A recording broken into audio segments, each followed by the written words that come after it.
From The Australian, here's what's on the front. I'm Claire Harvey. It's Monday, January 12, 2026. If you love tennis, the most glorious part of the year is about to start. The long nights, high emotions and stunning athleticism of the Australian Open under baking Melbourne skies. For years, this tournament was dominated by the big three, Rafael Nadal, Roger Federer and Novak Djokovic. Age and weariness has claimed Rafa and Roger, and now there's just one old warrior left, the Joker, who loves to play the hero and the villain for fired-up Australian fans. So, will Djokovic make it to Melbourne, and will it be his last dance? Today, the Australian's tennis writer Will Swanton joins the Front's Kristen Amiot.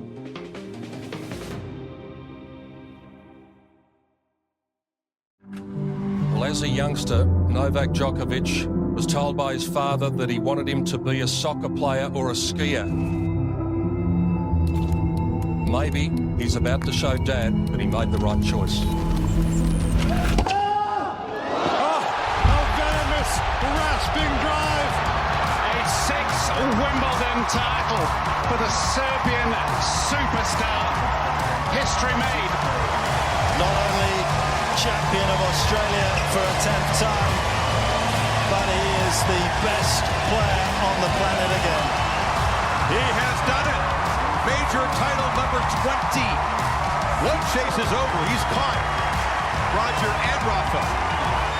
Novak Djokovic, a Grand Slam champion again. 24 and he still wants more. Novak Djokovic, serial record breaker, achieves a century of career titles. It's another landmark moment. The first time I saw him was at the good old Sydney International, which probably gives away Novak's age because that was his first big summer in Australia, and it was at a tournament that no longer exists. So he's outlived the Sydney International, if you know what I mean. This is sport reporter Will Swanton. He's reminiscing on the first time he saw a young Novak Djokovic play tennis in person. But anyway, this was before he'd won majors, and he was just this talented, volatile, entertaining, ambitious, driven young Serb who had a bit of hype about him. I still remember going out there, stinking hot Ken Rosewall Arena, to watch this tall, skinny, lanky, cranky Serb. And I still remember we were sitting courtside and he was so cranky, and he threw his racket, and that little vibration dampener that you get that you put in your racket strings flew off his racket and hit me straight on the forehead in the front row of the... And he had this smashed racket and he wanted his vibration dampener back, and we threw it back onto the court for him. But it's fascinating to think of that now, because I didn't walk away thinking there's an all-time great. Like, good player, had a lot going for him, super fit, all that kind of thing. But I remember the first time I saw Roger Federer play was at the same tournament, and I still remember Federer. And it was just, you had this sense of magic. First time Novak, it was just like good, methodical, efficient player.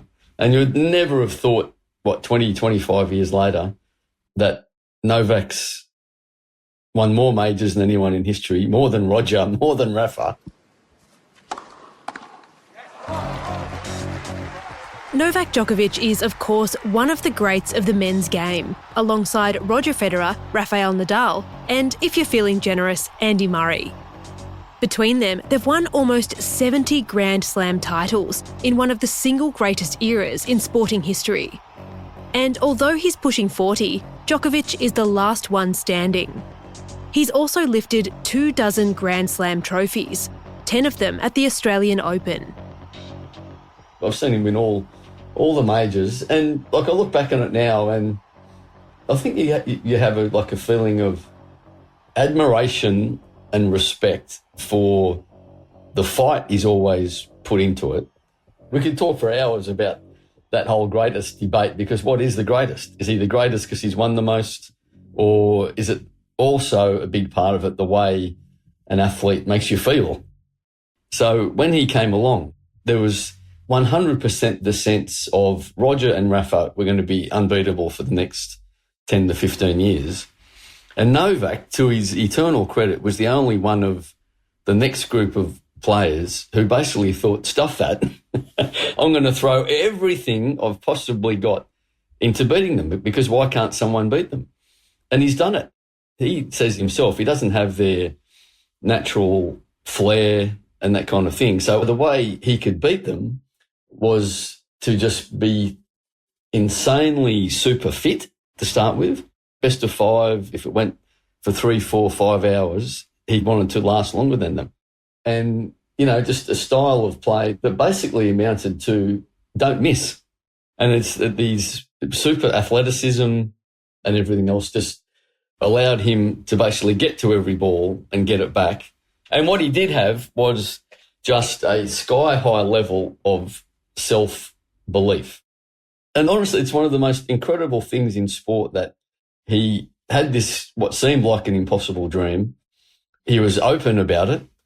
And 20 years later, he actually did what he said he was going to do. And it's a beautiful thing. For all the tennis he's played and everything he's won, he's still playing. I just think it's that true affection for his sport that he's not quite sure how to give it away. What do you think he wants out of the Australian Open in 2026, which may very well be his last Grand Slam? What do you think he really just wants to keep going until he physically cannot walk onto the court? We might have to drag him out by the ankles at some stage. And I think what he wants is the same thing that I suspect he wanted last year. Was he wanted a barometer of where he actually stands now against these young guys. Remember last year at the Aussie Open, he beat Alcaraz in the quarterfinals and then lost in the semi. So he knew then he could still beat Carlos Alcaraz. Oh, we were lucky enough to be at the Olympics when he beat Alcaraz, and you just thought there's no way on their form through the Olympics, and Alcaraz not long before it had thrashed Novak in the Wimbledon final. Alcaraz was flying, and you just never thought, I really did not think there was a way Novak could win. And it was just like sheer willpower got him that gold medal. The fight he showed in that match, and there's plenty of times where young Alcaraz just looked like he was all over him, but Novak just fought and fought. And you've never seen a happier athlete than Novak after that. And he's wrapped in the Serbian flag, and you can hear him all over Roland Garros shouting, and they're celebrating. In his 5th Olympic Games, Novak Djokovic finally gets what he wanted. Olympic gold. He's the 5th player to complete the career Golden Slam. It took him a while to come in and do his interviews, and I actually thought he might retire on the spot, because that was his holy grail. He was the huge favourite for the Olympics, and it just meant so much to him that it meant too much, and he kept blowing up at the Olympics. So he finally got one, and I really thought he might come in and say, "Thanks very much, everyone, I'm done." But he didn't, and he's still going. And the funny thing is, he's still number 4 in the world. But I feel like Aussie Open, his best tournament, most successful tournament. I think it's always a good chance for him at the start of a year to see if Father Time has finally slowed him down too much, or if he can still match it with the young blokes. Any major from now on, he could call it quits.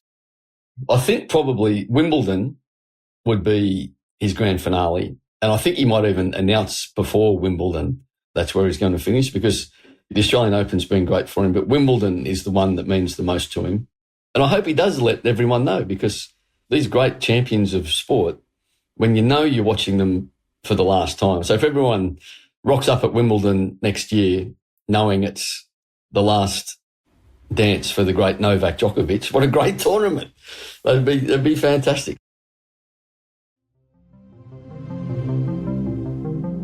Coming up, what is tennis and the Australian Open without the Joker?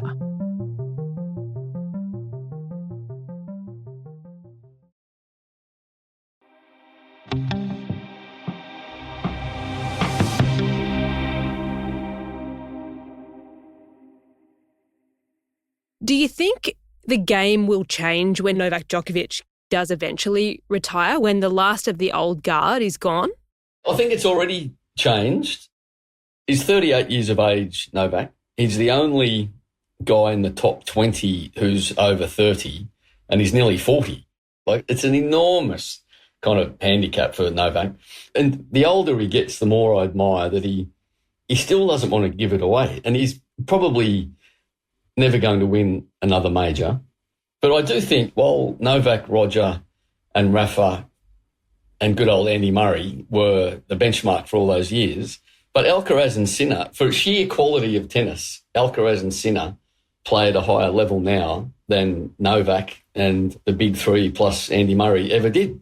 It's incredible. They're even more athletic than those guys were.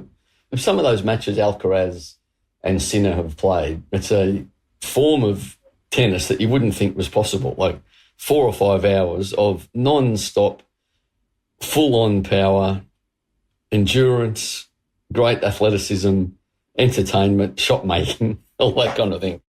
The way Novak used to play, does still play, Alcaraz and Sinner kind of play the same way in that they never miss, but they've turned it up to 11 by doing that with even more power.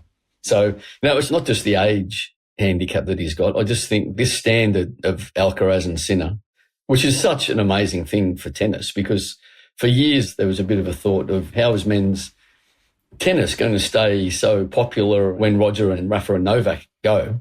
But these two young 20-year-old guys have rocked up and they're just as watchable. So it's the way sport goes. Every generation is a little bit better than the next.